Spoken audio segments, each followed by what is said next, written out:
We wanted to make a statement about, this is about two young gay men. You can't really imagine now, I think, for a lot of younger people, how repressed it was and how dangerous it was. It was illegal to be a gay man in 1960. And it's a love story, you know, it's not really something it's not expressly, we didn't want to make an all-out film that was just about sex. It's really about the relationship between these two young men as it's a love story.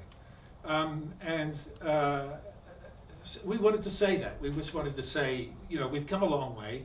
We've won a lot of freedoms for people to be who they want to be.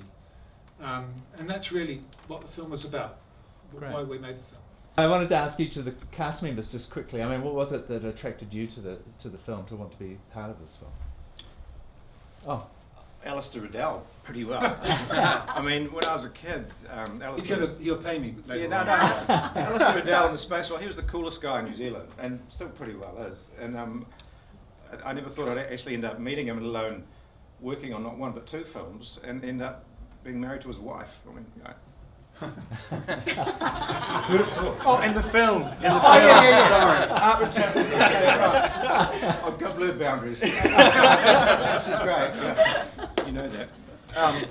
Yeah, but they're a powerhouse, these guys. I mean, what a collective. I mean, it's not just these two; it's the whole family. It's Clan Riddell. You know? Mum, Dad, and the kids made this. Yeah. You know. Yeah. And I think we feel kind of part of that extended family. Yeah, definitely. Definitely. Yeah. Anybody else got some thoughts you'd like to share? Well, it was my first gig, pretty much, and what drove me to it was actually I got put forward by my acting teacher, and he got me in contact with Vanessa, and I read the script. I read the little passage that she'd given me, and I went, "This is written really well. This is me." So I did an audition. I had a chat with Vanessa about the film, and it just all kind of clicked, really. It just all kind of worked out, and it was probably one of the greatest choices of my life so far.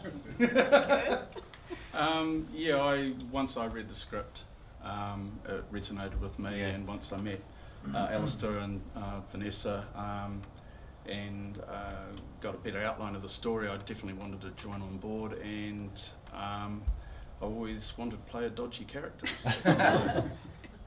It was a lot of fun. Everybody just put their heart and soul into it. Great. Any last thoughts? And I think for me, I mean, pretty much similar experience. I really enjoyed the scripts when I read the script.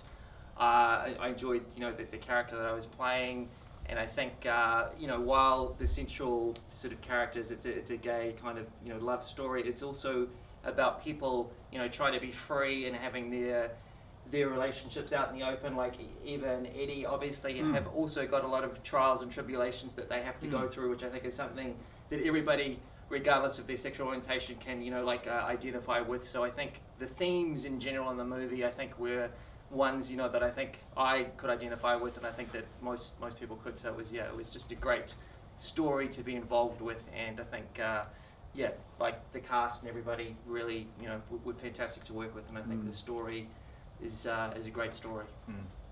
We are very grateful for our great cast. I think they did a terrific job, and I think it shows too that there's an incredible depth of acting ability in New Zealand, that we can put together a cast of people that are in this film that perform as well as they do. And you know, we're not just talking about a performance, we're talking about a subtlety in performance from a directorial point of view that blows you away, particularly when you go back and you're at an editing stage with this, and you see a subtlety and a nuance in the expression of the actors that you didn't even fully realise when you were shooting it. So, you know, you immensely appreciate that. And we did have a great cast, guys. We did. Yeah, absolutely. Vanessa, any thoughts? I mean, this is the second film that I'm aware of that you've written. Yeah. How was it for you now to see, once again, your words come alive on the screen? Well, I have to say it's one of the most magical things. To have this whole world in your mind and in your imagination, and then to have all these people from Alastair, Dean, all the actors, all the crew, everybody involved, to create this magical world, and they all contribute something to it. but it is one of the most amazing feelings to sit down and to see it come alive, and for other people to see it and enjoy it. That, which hopefully everybody did. That is it really is something, yeah. And I feel like this is my second feature, and a short I have written as well, but I feel that I've been able to really hone my skills with this a lot more, and that's been fantastic too, to sit back and see that difference, yeah. She's got about 5 other scripts I've already. and then people have said to me, oh, after we had our premiere, what's happens next? Is there a sequel? I say, oh yeah, I'm up to 1975 on this one. I just can't stop thinking about the characters once I create them. They're just there forever, I think. Right. Yeah. Does anybody in the audience have any questions they might like to ask? Did you have any trouble getting funding? Because I can imagine, I know how hard it is to get funding in New Zealand.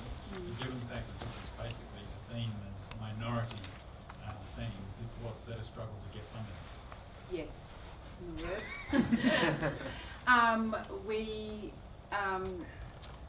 We tried to get a little bit of additional funding towards the end of production, and even we had some support, but not enough.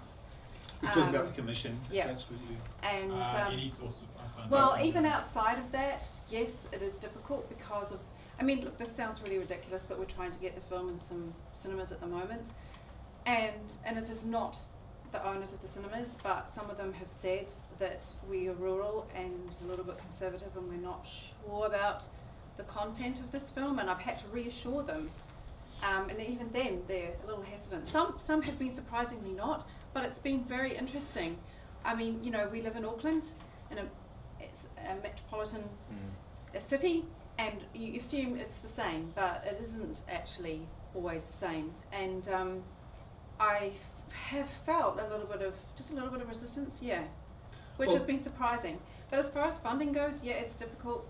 I mean, this is an independently made film, and I'm hoping that when people see the quality of the film of our work, that we can get some funding for other projects. That's what we hope for. Yeah. So you're literally saying that some of the chains are maybe hostile towards running the movie? I think it's not so much the chains, but I think they're thinking about their audience and how they're going to get their audience in. Really? They are honest about They're it. being honest. You know, they don't feel They're that not. way personally, Mm. but don't you see that that's a problem in itself? yes, I do. Well, it is, yeah. Not from you, but from society. Yes, definitely. That's why we think such a thing. That's why we made the film. That's why I wrote the story. I should say that when we started out, we had 25 cinemas for our first film, Broken Hallelujah, which I love and I'm very committed to, and it was our first film. We've learned a lot since we made that movie. This film has got a lot more craft in it and a lot more sophistication, really. But we got 25 cinemas. We're around about 14 cinemas at the moment. Yeah. A lot of them weren't even. They were really worried. They've seen a screener, and they've said yes. So we're pushing that back. A lot of boutique cinemas in New Zealand are provincial. They're in smaller towns all around the country. So we have to push that back. It is going quite well, but we are having to make Really the point push it. that I draw from the inference or from what you're saying, that that the film is a love story. Yeah. They don't need to worry about anything overt. I mean, it's got an N rating, so they can get it from that anyway. And when they see the screener, most of those cinemas, or at least probably half of them now, have come back and said, we'll take the film. But they're probably worried about Brokeback Mountain. They are. They are. Definitely. Yeah. They are. We said it's not Brokeback Mountain. We never set out to make. Although people, of course, go, "Well, this is New Zealand's Brokeback Mountain," and That's fine. in a but way, it- that's fine. And we take that almost as a compliment. But we deliberately tried to make it a love story because. Well, that's that. For me, writing the story, it's about love. It's about two people being able to love each other. It's the most fundamental important thing that we should be able to do as human beings on this planet. And that was why I wrote the story, because no one should be prevented from doing that because society decides that that is not okay according to their criteria. And to find that there's still a little sort of underlying resistance is quite surprising. I didn't expect it, actually. I'll just say one thing about this. I actually find that really interesting. Is it just New Zealand's not quite as liberal as they think they are? Because Moonlight just won Best Film.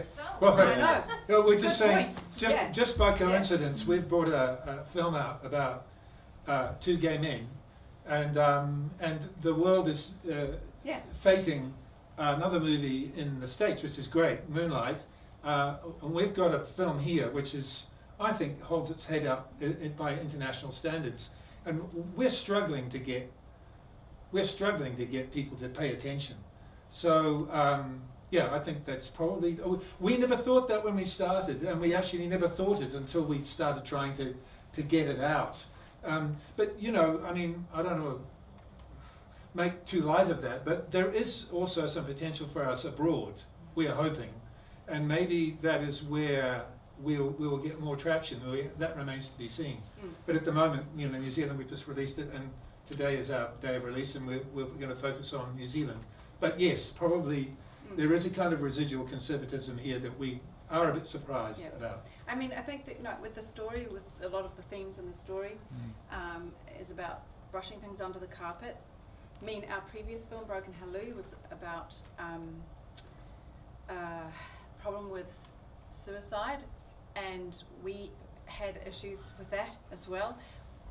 New Zealanders have an idea of who they are, and then that is who they are. And I mean, I'm not knocking New Zealanders, but we do tend to brush it under the carpet, and then we put a gloss on it, and we go, oh no, we're really cool with all this.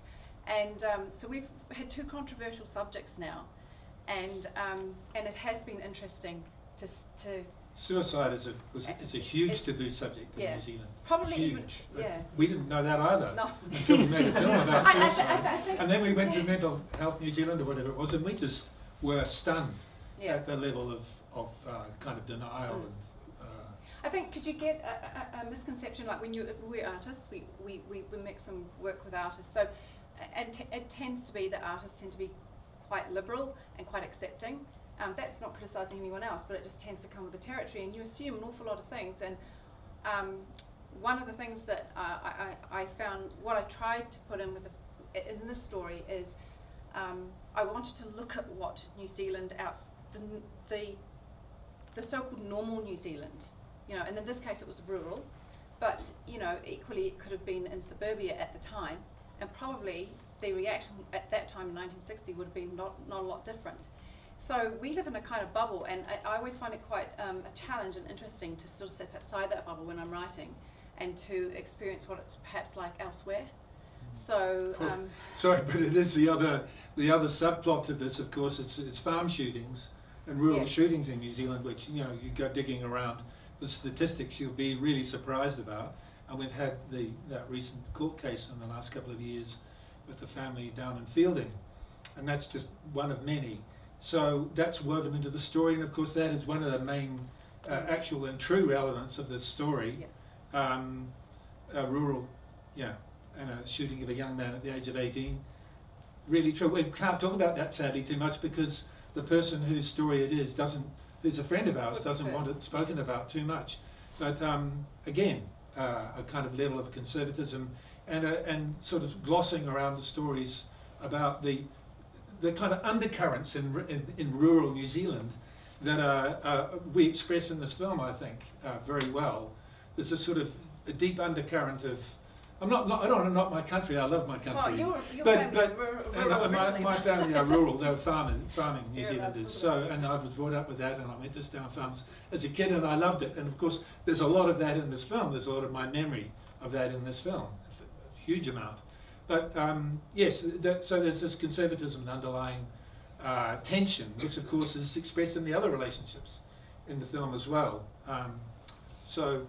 Does that answer the question? That was a long answer. Do we have any other questions? Yeah. I thought it was a very, very complex film. It touched on lots of different issues, as you say. And I was actually waiting for the gay thing to get going. Because in, say, Brokeback Mountain, it moves very quickly. It focuses on the two characters. Then what you're doing is I mean, you're marketing the film as a gay love story, but maybe that is an over-focus on that one element of the film, which is a very interesting portrait of New Zealand which we young people don't know about at all. No. No, And that and was... it is to some extent, we did, our first film was an ensemble film, and this is slightly ensemble as well, although it does focus on the two main characters, Can I, as a viewer, I think it's about love in many forms, and the relationship between you two was equally as important. Yes. Because it was another side of forbidden love. That's right, exactly. And they had the courage at the end to break away because of what happened. That's right, and I Yes, think that's right. And I mean, to me it wasn't. To me, it was a story about love. Good. Also, Oh, thank you. Good, because that's actually what it is. And I mean, Yeah. with our two characters, you know, I was thinking about women in the 1960s as well, and really it was quite restrictive for them also. And I hope that that was portrayed.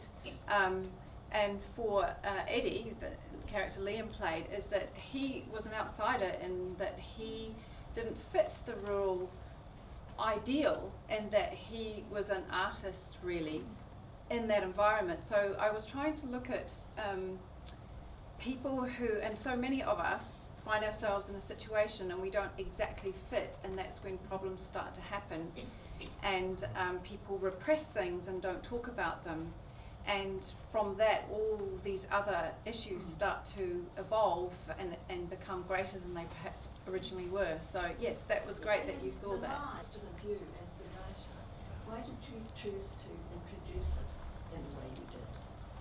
With him telling the story at the beginning? Yeah.